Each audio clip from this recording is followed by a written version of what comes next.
The TMR gang is about to go live online. Catch the video stream of the hottest and most awarded morning program on Philippine FM radio. The Morning Rush. Straight from the Monster Facebook page at RX931. The Monster YouTube channel at RX931. And Twitch.tv/Monster RX931. Time to have fun with hosts Chico, Hazel, and Marky. Join the TMR gang now. Stand by and enjoy the program.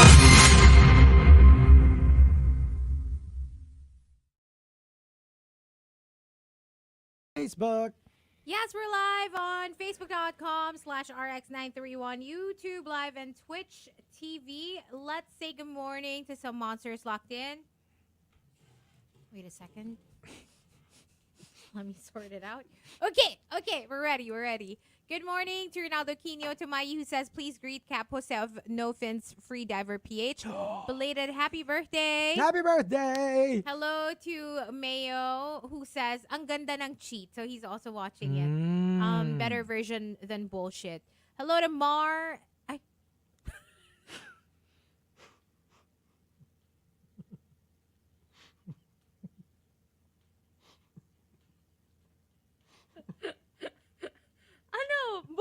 Bullshit, diba? Bullshit? Merong bull, tapos merong sheep, Yeah, diba? Bullshiz.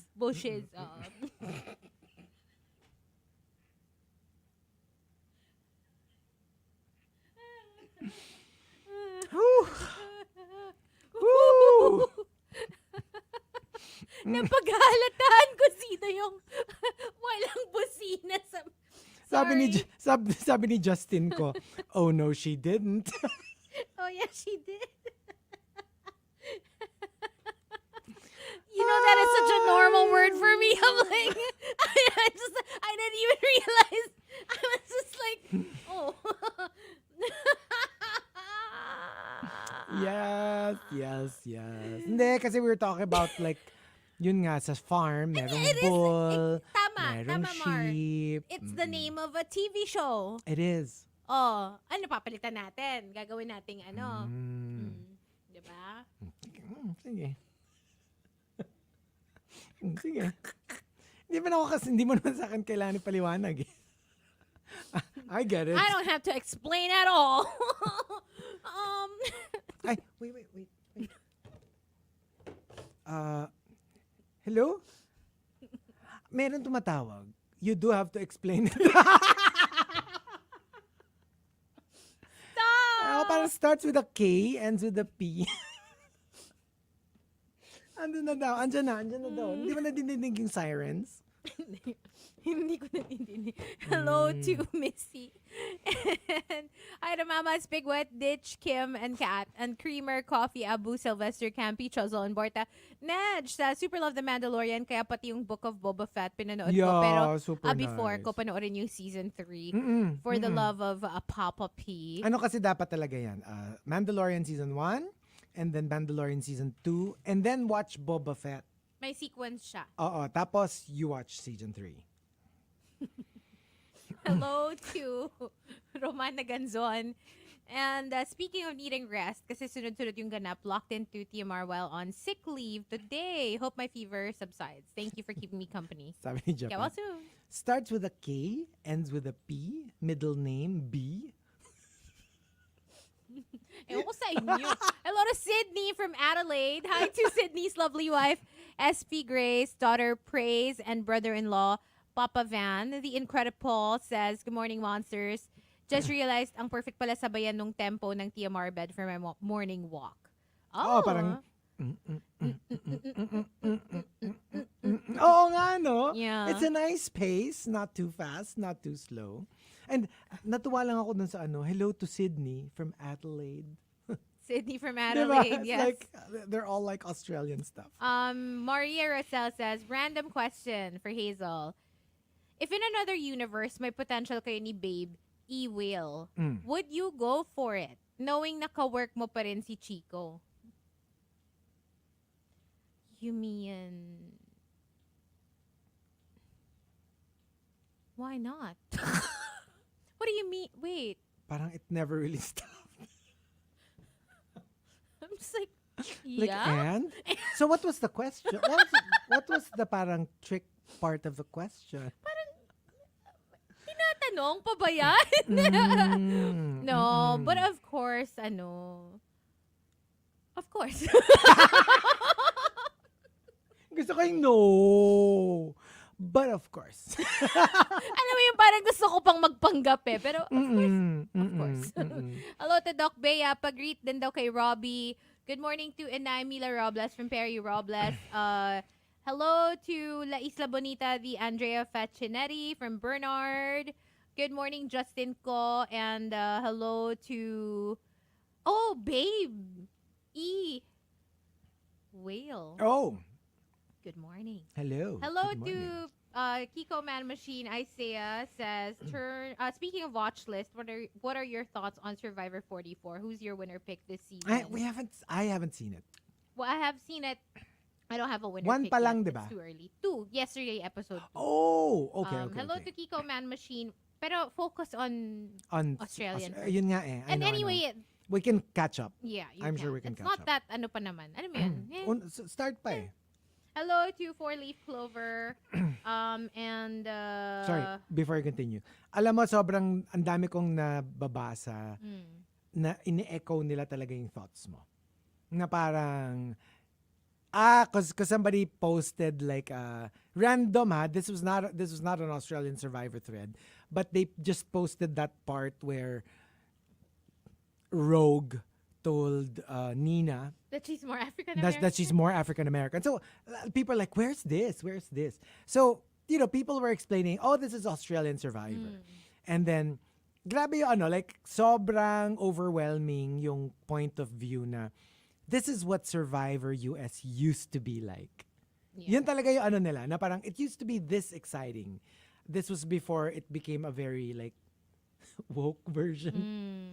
Yung parang before it was about like everyone was just so candid and they weren't very careful. They weren't extra careful about these things. Yeah. Yeah. Good morning to Erica, who says, good morning to Kat, a friend from NYC.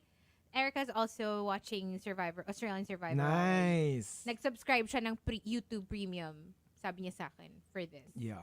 So, yay! I'm happy because I told her, hindi kita tatantanan until you start watching it.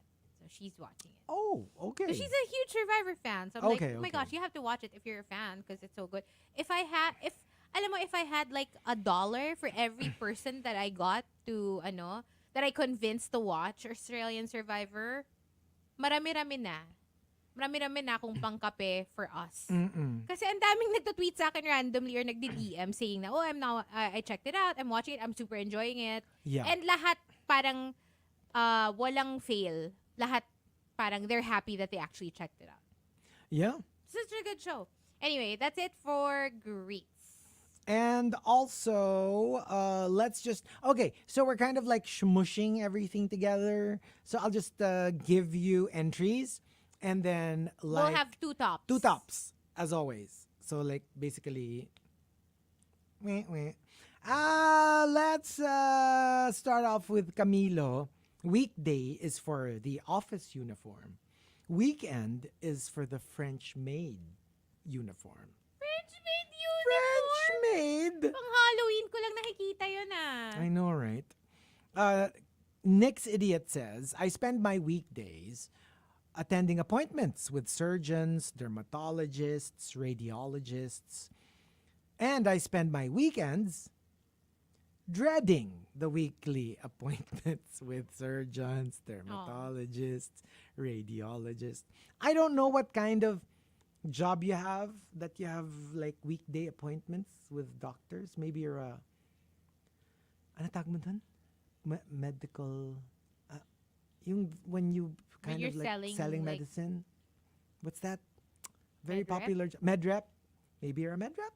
Maybe. Or you're also a doctor and you just have to like, because I don't know how that works. Like why you would have to talk to doctors all the time as part of your job.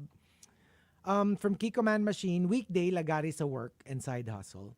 Weekend lagari sa family time, friends, pets, and me time.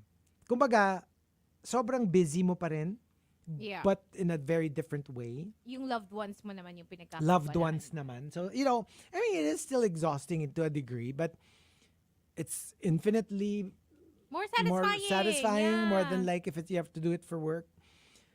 Astroboy69 says, weekday playlist sa apartment pag nandun lahat ng housemates. Coldplay, Linkin Park. Weekend playlist pag ako lang mag-isa sa apartment. Rihanna, Ariana, Britney.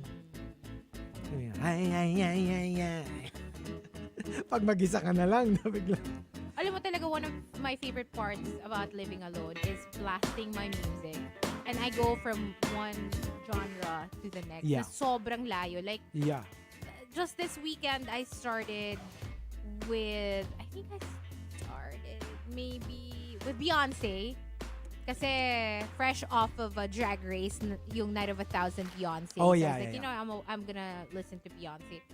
I started with Beyonce and then kung saan-saan na ako napunta. Like, I went from like R&B, old school hip-hop. Maya-maya, nakikinig na ako ng mga 80s. Like, sobrang lalayo. Ganon. And then I started with my like lo-fi music, my And then you jazz, don't have to my deal with party. kind of like, even if let's say you're the kind of person who don't really care parang what other people think. Pero alam mo yung kahit papaano pag playlist, you're kind of like, baka hindi type to ng mga Actually, kasama ako ko sa naman ang bahay. naisip ko, my gosh, must be so good to be my neighbor because you get to hear all these amazing songs that I'm playing. Alright. Kung naririnig nila. Kung pero- naririnig nila. And from Snow Angel, weekday, tamad magtrabaho. Weekend, masipag, gumastos. Pahirap na combination yan, I think lahat naman tayo ata masipag gumastos. Kung may gagastusin. Yeah. Kasi like that's the, minsan, sipag na sipag ka.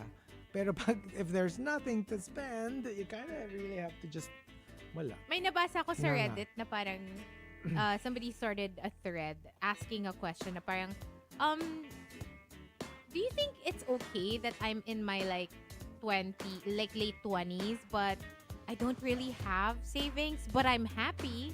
I'm able to live the life that I want to live. Like, I buy whatever I want. I also, treat my family and like, I get to travel. I eat the food that I want. Ganyan, ganyan, ganyan. It's just that I don't have savings. And then yung parang reaction sa kanya, yung mga answers were like, yeah, I feel you. I was like that too until like my dog got sick. And so yeah. parang na-realize ko na not having enough savings to take care of like something or someone you love, that's really your wake-up call to start saving. And then people were like, and also you have to remember nga na parang it doesn't matter how much you're earning and whether you get like a significant raise or not, because if you are not mindful, you will really end up just spending all your money.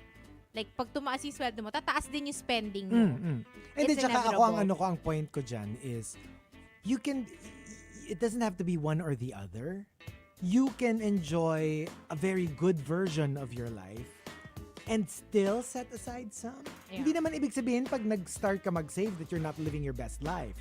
You know what I mean? Like, sometimes it's also mind setting. Kasi minsan, pwede ka naman magtabi and still enjoy the food that you eat, still go on vacation. Alam mo yung medyo management lang. Yeah, like, at least Like, have an emergency fund. Hindi unli.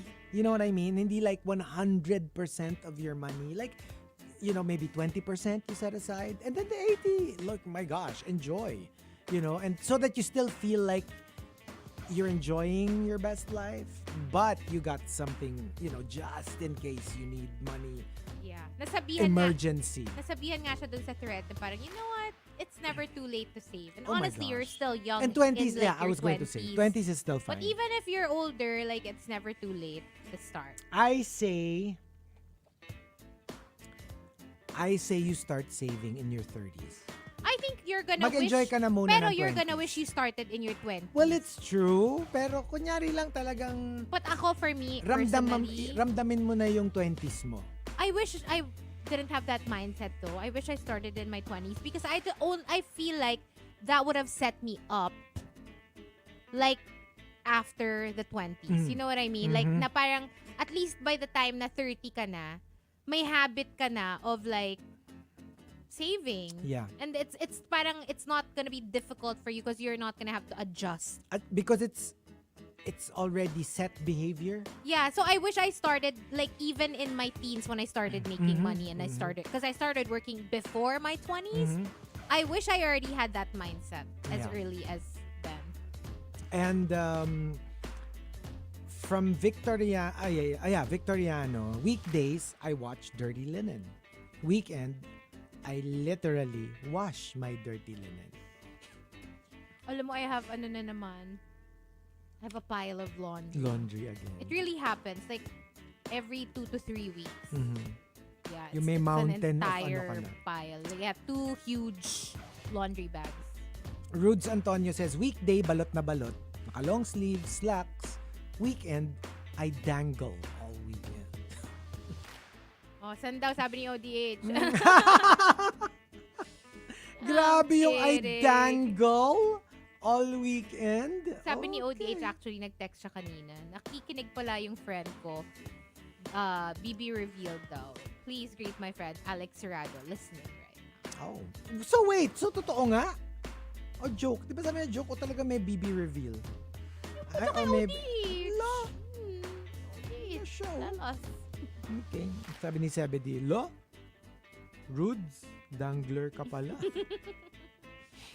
And also, Angelo Sunshine says, oh, I like this. My dad's dual life. Weekday, bossing sa opisina. Weekend, farmer, tending to his vegetable garden, chickens and goats. You know, I wanted to have goats in Palawan, but I found out from my family, medyo tricky pala ang goats because Because? they really tend to strip land of grass because they eat They eat ceaselessly. Ang ginagawa raw ng ibang... Hanggat meron, kakain. Parang ganon. So, medyo ubusan ng damo. Eh, obviously, we plan to have grass. Ang ginagawa nga daw nung iba, dun sa farm nila, they would put them in an enclosure. So, kakalbuhin nila, di ba? That entire... Kung saan mo sila pinen, kakalbuhin nila yung grass. So, what you do is you move the pen Okay. to a grassy area naman so that yung kalbo will have time to sprout. Mm. Yung ganon, kasi nga talaga, sabi ko, mahirap pala. Sabi naman nila, okay lang you the goat. Pero 'di ba? So, but I want. Ang cute-cute kasi ng baby goats. Maybe just get one. Just a token goat, you know? Token goat. Make it your pet. And Emo Fat says, weekday versus weekend. Weekday, logging low bat. Weekend, hala, parang may only power bank. Yung parang you just have so much energy G na G. to do stuff Oo, in anytime general. anyone invites you to go out or do whatever, you're like, G. Right? End of 11 says, weekday, so weekend na lang. Pero pagdating naman ng weekend, next week na lang. That's me. Oh my God. That is literally me. Diba I tell you na Mhm. even just going to the supermarket takes me sometimes 2 weeks to accomplish. And ang ending pa nga minsan, instead of going, papadeliver na lang Papaano mo ako ng pa? Yeah. supermarket, ng grocery. So, alam mo yung parang sometimes it's just so hard. Yung parang, can I not? And from Victoriano, as a motorcycle rider, I like this. I enjoy driving. Basically because of the view. Pag weekdays, I enjoy the moon, the stars, the city lights. But during the weekends, it's sun, isa lang naman ang araw. Trees, seas, hills, and valleys. Na hills. Whoa, hills are alive with the sound of music. Oh my gosh, matidinig ba natin to later? Yes. Yes. Kaya nga, di ba, dapat parang, even yung ano, di ba, like when you're talking about do, re, mi, di ba, it's like, Do, re, mi. dear. Hindi, you have to start with,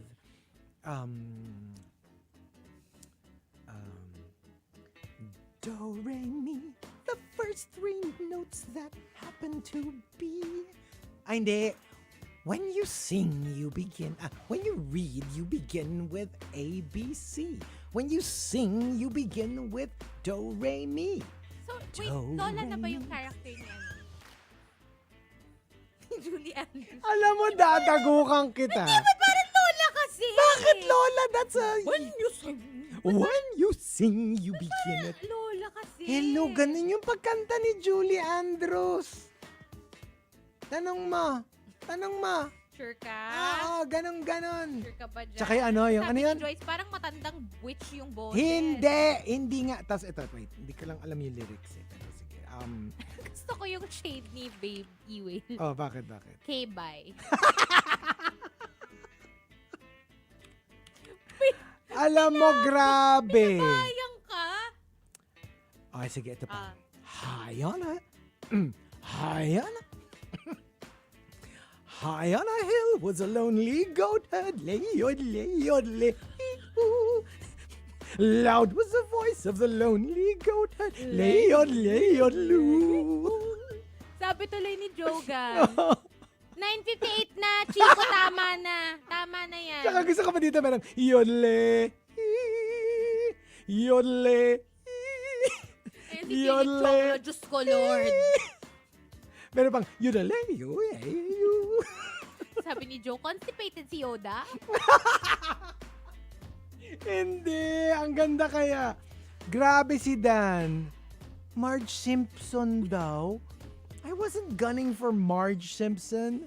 Ako nga, Lola Basyang yung nadidinig. Ay nako, basta. Like, those are like, those, you know, if you know, you know. And from Angelo Sunshine, Weekday, usapang basketball, cars, and girls. Weekend, attends a drag brunch. Never drag race and then drag brunch. And obviously, it's like, why? Why do you have to peg yourself with I one was just thing? gonna say, you know, you can like both. You can like both. Who says you can't? Who says you're either or? I find it so cute when there are boyfriends na parang, kasi yung girlfriends nila are such fans. Exactly. Tapos parang, you would see these on TikTok sometimes. Yung parang, now, yung boyfriend na yung mas alam na yung lahat ng information Right? about the queen. Yeah, exactly. Mas updated. Right. And, Wala na, di ba? oo nga, no. Di ba free for all? And we've got 2 tops. Yay! One for each of us. One for you, one for me. Eh, ako magbabasa both eh. So, both for me.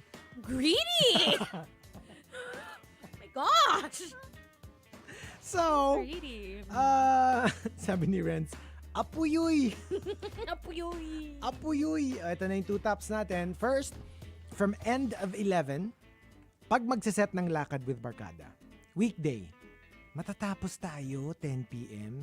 Naku, maaga pa ako the next day eh. Weekend, 10 p.m. meet up.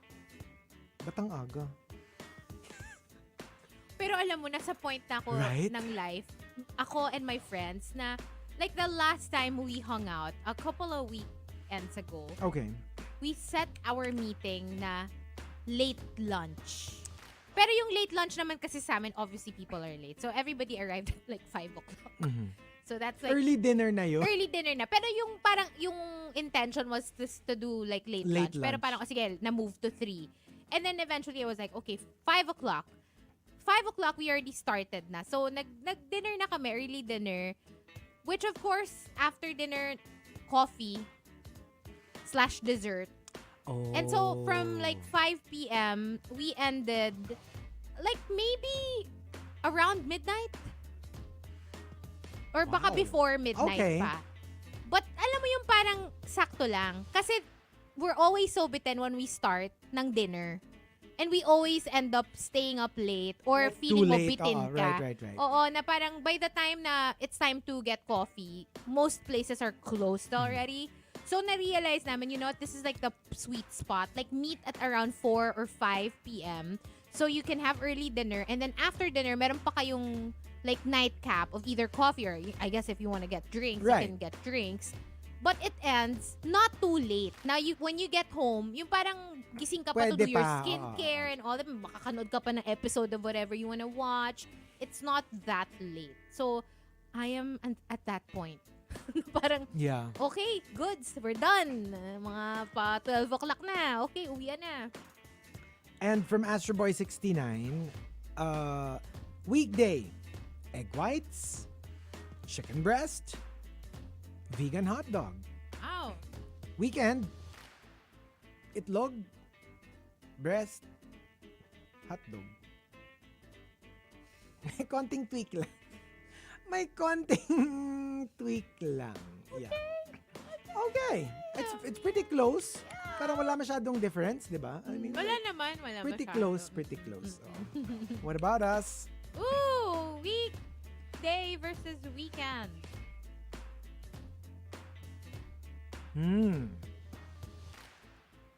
I mean, it's quite obvious if you listen to the show how we feel about the weekend. Siguro for me, it's really like,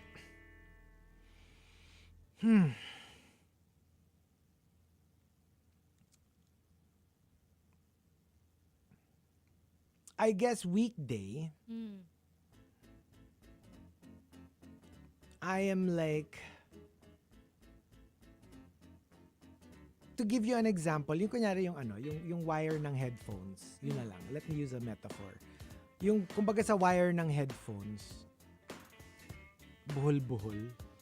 Like I'm a knot of anxieties and stress.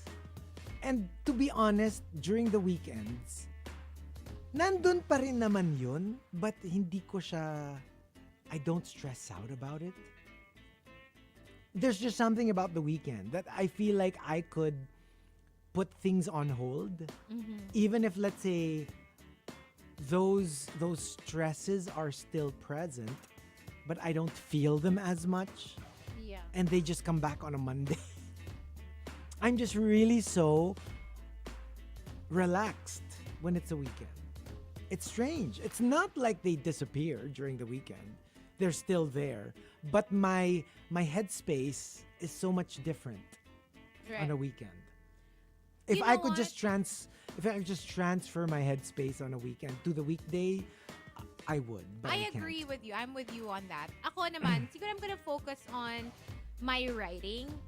I feel like weekdays, autopilot. Like, because I have to get things done, I'm following a certain schedule. Like, I just, I grind it out. And then I produce whatever I need to produce. Weekend is more of like, something, parang it's when inspiration hits. Yeah. So, wala siyang time frame na parang when I'm gonna sit down and do something or what I'm gonna do. At some point, it just kind of hits me. Maybe sometimes I'm watching something and then suddenly I'm inspired by what I'm watching and I'm like, oh my gosh, you know what? That's what I'm gonna do. That's what I'm gonna write for this or for that. And so, yun, yung sudden strike of inspiration, it can hit at any point. And wala lang, parang it's nice na it happens. So I'm still technically, hindi naman ako naka-work mode, pero it just so happens na pumapasok siya sa brain ko. So, yeah, it's more like that versus autopilot ng weekday. Oh, you mean? Oh, yeah, right. Inspiration. Sorry, I didn't get it because in our jargon kasi inspo. Alam mo, bull. Kasi like, I'm sorry, hindi ko Feeling ko kaya ako na-gets. napa-BS kasi Ako yung katrabaho sa dami na mo. sinasabi mo from the start. Nako, puro BS tayo dito. Kami kasi ganun ang gamit namin, inspo. Okay. Alright. Yeah. For real. For real? Okay. Okay. Sabi ko sa'yo. Alright. Thank you for joining us. Thank you for joining us, and we will see you on a Monday. Yes. But if you're watching Marquee tonight, The Sound of Music at the Samsung Theater. Yes. We hope to see you there. If you see us, say hello. Yeah. And If you want a live rendition of High on a Hill with a Lonely Goatherd, yole, then, just request. And I'd be glad to, like... Kasi kakasabi ko lang, di ba? I wanted to take care of goats. Perfect. Alam ko na. Lonely Sige, Goatherd. i-request nyo para habang nagpa-perform siya, like, kami ni Babe, e-whale, mag-aano muna kami. Di-disappear. Okay. Okay. We'll just... Sa labas daw ng concert hall, G. Total, May it's a sarili kang concert concert. hall, right? Gawin mo pa rin eksena si Marky, But yeah, we'll see you tonight and make sure to listen to Countdown Top 7. Yes. 7 p.m. I really appreciate that when you guys tweet and when you message that you're listening. Yeah, so make sure to catch me tonight at 7 for Countdown Top 7. All right. We'll leave you with one last song, and we'll see you on Monday. Stick around. Gail is up next. Here's Steal the Show. That's what you plan to do tonight, apparently. Yes. On Manila's hottest Monster RX93.1. Bye. Bye.